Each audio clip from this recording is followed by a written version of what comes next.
nous allons voir comment réaliser un sommaire automatique. La première étape pour réaliser un sommaire automatique consiste à numéroter les styles de titre. Donc pour ce faire, on va utiliser le bouton liste à plusieurs niveaux. Ici, on va cliquer sur la petite flèche de manière à avoir l'item définir une nouvelle liste à plusieurs niveaux. Alors vous voyez ici que cette partie-là elle est activée.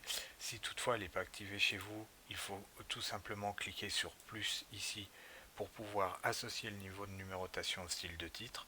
Et donc on va associer chaque niveau de numérotation au style de titre correspondant. Par exemple, le niveau de numérotation 1 sera associé au titre 1, le 2 au titre 2, le 3 au titre 3, etc. etc. Donc dans un premier temps, je vais associer le niveau de numérotation 1 au titre 1. Donc je vais changer le style ici, je vais prendre titre 1. Et je vais choisir le type de numérotation, par exemple des chiffres romains. Je vais définir ici le caractère qui viendra après ma numérotation. Alors on pourrait prendre un tiret, une parenthèse fermante, etc., etc. Moi j'ai choisi le tiret. Et on va faire suivre cette numérotation par rien du tout. Je vais procéder de la même manière pour le niveau de numérotation 2. Je vais l'associer au titre 2. Je vais prendre cette fois des chiffres. Et je vais toujours mettre un tiret et je vais faire suivre la numérotation par rien du tout. Je vais refaire la même chose pour le titre 3. Je vais associer mon niveau de numérotation 3 au titre 3. Je vais choisir ici des minuscules et je vais faire suivre la numérotation par rien. Donc on constate que effectivement mes niveaux de numérotation sont bien associés au style de titre, donc cela répond à mon objectif. Dans un deuxième temps, il conviendra de définir les styles des différents niveaux de titres. Alors on remarque que par défaut les styles sont relativement sobres. On va pouvoir améliorer ça en cliquant dans le groupe style sur le titre de niveau 1. On va faire un clic droit et sur ce titre de niveau 1, on va cliquer sur l'item modifier de manière à pouvoir mettre en forme le titre un peu comme on veut. Par exemple, ici, je vais choisir une police de type Calibri. Je vais mettre en taille 12, par exemple, et je vais le laisser en gras. En termes de couleur, je vais laisser en automatique. On va pouvoir ici modifier le format en choisissant, par exemple, comme espacement entre les paragraphes, par exemple 10 points au-dessus et 10 points en dessous. Ça veut dire quoi concrètement? Ça veut dire tout simplement que au-dessus d'un paragraphe de type titre 1, il y aura 10 points de police et en dessous, il y aura 10 points de police également. Donc là, je vais cliquer sur OK. Si on veut améliorer la forme de mon titre 1, eh bien, je vais tout simplement, par exemple, faire une trame de fond sur la totalité de mon titre. Donc je vais aller dans bordure et trame. Je vais prendre la partie trame de fond et je vais choisir par exemple une couleur qui m'intéresse. Je vais prendre un bleu foncé par exemple. Et voilà, on vérifie bien que ça s'applique au paragraphe, puisqu'on a vu dans un précédent TP que si on l'applique au texte, eh bien, il y a uniquement la chaîne de caractères qui est encadrée, enfin surlignée avec une trame de fond, pardon. Donc je vais cliquer sur OK. L'avantage d'avoir mis la couleur de la police en automatique, c'est que comme ma trame de fond est sombre, eh bien, le logiciel a mis la police en blanc. Donc là, j'ai réalisé mon modèle par rapport au titre 1. Je vais pouvoir appliquer ce style de titre un peu partout maintenant, enfin chaque fois que j'aurai un titre 1. Et on constate par exemple que le titre 1 est peut-être un petit peu trop petit, donc on va pouvoir le mettre en 14. Donc je vais le mettre en 14, comme ça ce sera un peu plus gros. Donc si je voulais appliquer ce style de titre, eh bien il suffirait simplement que je sélectionne par exemple mon deuxième titre de niveau 1, par exemple la viticulture dans le monde, et là vous remarquez qu'il s'applique automatiquement et il suit la numérotation. On procédera de la même manière pour travailler sur le titre 2, donc je vais cliquer sur modifier, je vais reprendre du calibri, je vais prendre cette fois une taille 12 puisque le titre est d'un niveau hiérarchique inférieur. Je vais laisser en... Je vais pas prendre une couleur automatique, je vais rappeler la couleur en fait de ma trame de fond pour que ce soit plus cohérent. Ça veut dire quoi? Ça veut dire tout simplement que je n'aurai pas à faire une trame de fond sur ce niveau-là, ça risque de surcharger mon document. Par contre, on va travailler sur l'espacement entre les paragraphes. Je vais toujours mettre 10 points de police au-dessus et 10 points de police en dessous. Voilà. Donc là, j'ai appliqué mon style de titre de niveau 2. Et par exemple, ici, si je me dis que condition de culture, c'est un titre de niveau 2, eh bien, on remarque que ça s'affiche correctement. On va procéder de la même manière pour le titre 3.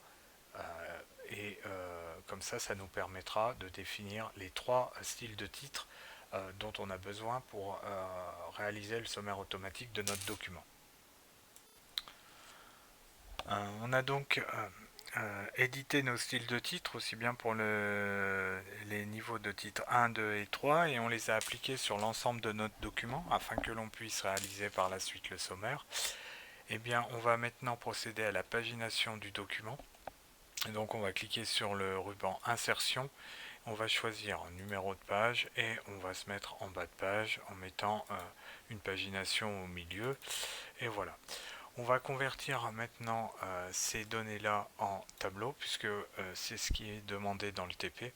Alors dans un premier temps on va sélectionner les éléments que l'on veut convertir en tableau et donc on va cliquer sur le bouton insertion, on va choisir l'item tableau et on va choisir convertir le texte en tableau. On remarque que le tableau va contenir 2 colonnes et en fait ce qui fera la séparation de notre tableau c'est bien les 2 points puisqu'on aura le pays d'un côté et de l'autre la superficie dédiée à la viticulture. Donc je vais choisir 2 colonnes ici. Qu'est-ce qui va séparer le texte au niveau de mes colonnes? Eh bien c'est tout simplement le caractère 2 points comme on le voit ici. Donc je vais choisir autre et je vais cliquer sur 2 points et à partir de là notre tableau est réalisé. Alors on remarque qu'en termes de mise en forme c'est pas forcément terrible. Donc on va déjà réduire ici la première colonne. Comme ça, on va réduire la deuxième également, de manière à ce que notre tableau soit le plus propre possible. On va pouvoir ici centrer notre tableau. Alors si on a sélectionné la totalité du tableau, que ça dépasse un petit peu ici, si on clique sur le bouton centrer, eh bien on se rend compte que ça nous centre notre tableau. Et on va pouvoir ajouter au-dessus de la première entrée de notre tableau une ligne qui va permettre justement de définir un petit peu les en-têtes des colonnes.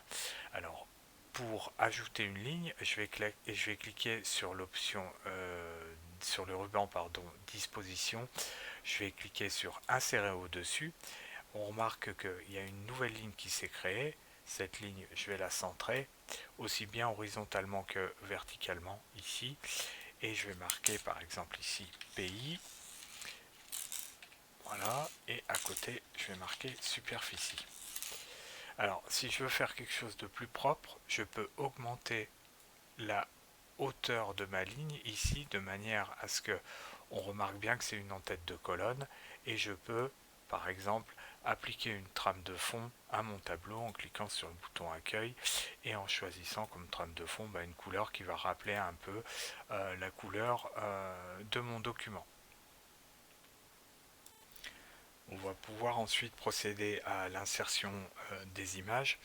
Alors, toutes les images se trouvent dans votre répertoire classe pour que vous puissiez justement les insérer plus facilement. Alors, je vous rappelle que vous avez le modèle qui va vous aider à placer ces images au bon endroit et toutes ces images sont nommées par rapport à l'endroit où elles se trouvent. Par exemple, si vous avez une image à mettre dans la partie 3 Histoire 1 des origines à l'Antiquité, eh bien l'image se nommera 3 petit 1. Donc si on regarde bien, la première image que vous avez à insérer dans votre document, c'est l'image qui va dans la partie viticulture et conditions de culture. Alors si on regarde le modèle, justement, on voit à peu près à l'endroit où ça se trouve, donc l'image va venir se placer à la fin du premier paragraphe. Donc je vais placer mon curseur au bon endroit, je vais sauter une ligne pour que j'ai la place d'insérer mon image. Je vais centrer le curseur de manière à ce que mon image soit centrée et je vais cliquer sur le bouton insertion, image, et effectivement je vois bien que l'image porte le nom de l'endroit où elle doit se trouver. Donc je vais cliquer sur l'image correspondante. Mon image s'est positionnée ici, alors si elle dépasse un petit peu c'est pas grave, vous pouvez la redimensionner, c'est à vous de vous organiser comme vous le souhaitez. Et cette image en fait je vais l'encadrer, et pour l'encadrer je vais rappeler la couleur de ma trame de fond de titre 1. Donc je vais cliquer sur format de l'image, je vais prendre un style de trait, alors en largeur je vais mettre quelque chose d'un peu épais, ouais, je vais prendre du 2 points, oui 2 points c'est pas mal, et en couleur de trait comme je vous l'ai dit, eh bien on va rappeler la couleur de notre trame de fond, voilà, et comme ça notre image elle est encadrée.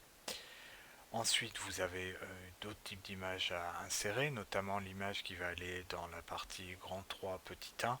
Cette image, on va être obligé de faire un renvoi à la ligne automatique, donc je vais me placer à l'endroit où elle se trouve, je vais cliquer sur insertion, image, je vais bien prendre l'image 3.1 et à partir de là, eh bien, je fais un clic droit, je fais renvoyer à la ligne automatiquement et je vais me mettre par exemple en carré et comme ça mon image elle est à peu près positionnée. Je vous rappelle qu'avec les flèches de la souris, vous pouvez modifier un petit peu la position, avec les flèches du clavier, pardon, vous pouvez modifier les positions de l'image de manière à ce que ça corresponde à vos attentes. Alors, vous insérerez toutes les images.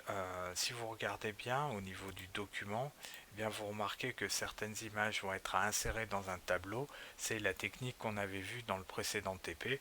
Et donc, vous aurez toutes les images à insérer dans votre document. Il ne nous reste plus qu'à insérer notre sommaire automatique et réaliser la page de garde. Alors, pour ce faire, on va être obligé d'utiliser les sauts de section, car c'est la seule option qui va nous permettre de dissocier la numérotation de nos deux premières pages du reste. Donc, on va placer notre curseur de souris devant le i de introduction. On ne va surtout pas utiliser le ruban insertion saut de page, puisque dans ce cas-là, on ne pourra pas faire de saut de section. On va prendre mise en page, saut de section, page suivante. Alors, on remarque qu'on a une trame de fond bleue, car il s'agit en fait d'un saut de section au niveau d'un titre 1, donc on va se remettre en normal. Et donc là, on remarque que ici, nos deux sections, elles sont liées. Ça veut dire quoi? Ça veut dire qu'ici, j'ai bien une section 1, ici une section 2, mais si je supprime la numérotation de la section 1, bah, ça supprime la section 2. Donc, comment on va faire pour supprimer la numérotation d'une section et pas l'autre? Eh bien, on va tout simplement, au niveau de la section 2, casser la liaison, puisqu'on voit ici que c'est identique au précédent. On va casser la liaison de la section 2 avec la section 1. Pour ce faire, dans le ruban création, quand on est sur un pied de page, eh bien, on va décocher lié au précédent. À partir du moment où mes sections ne sont plus liées, je peux supprimer la numérotation ici et ne pas toucher la numérotation suivante. Il ne me reste plus qu'à redémarrer ma numérotation à 1. Donc pour ce faire, je vais cliquer sur le bouton numéro de page. Je vais choisir l'item format des numéros de page et je vais redémarrer à partir de 1. J'ai fait ce qu'il y a de plus difficile. Maintenant, il ne me reste plus qu'à répéter cette opération une deuxième fois pour avoir une deuxième page vierge pour insérer la page de garde. Donc je reclique sur mise en page, saut de section, page suivante. Et à partir de là, on constate qu'on a bien deux pages vierges et que notre document démarre à la page 3 avec le numéro 1. Je vais donc pouvoir insérer mon sommaire sur la deuxième page vierge. Pour ce faire, je vais cliquer sur le ruban référence. Je vais choisir le bouton table des matières et je vais prendre l'une des deux options qui concernent les tables des matières automatiques. Par exemple, je vais prendre la table automatique 2 et vous remarquez que mon sommaire se crée tout seul. Pour réaliser ma page de garde, eh bien, je vais tout simplement cliquer sur le ruban insertion. Je vais choisir un format WordArt. Alors, je vais prendre le premier qui me tombe sur la main. Je vais écrire mon titre. En l'occurrence, c'est la viticulture. Je vais cliquer sur OK. Je vais pouvoir le grossir un petit peu comme ça. Voilà.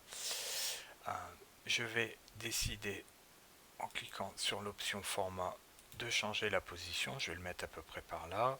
Je vais le réduire un petit peu comme ça. Je vais le remonter un peu. Voilà. Et je vais pouvoir également en changer la couleur en rappelant la couleur de mon document. Et je vais pouvoir également insérer mon image de la page de garde.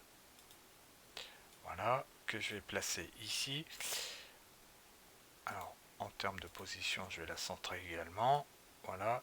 Je vais la grossir un peu, je vais la redescendre et comme ça j'aurai réalisé ma page de garde.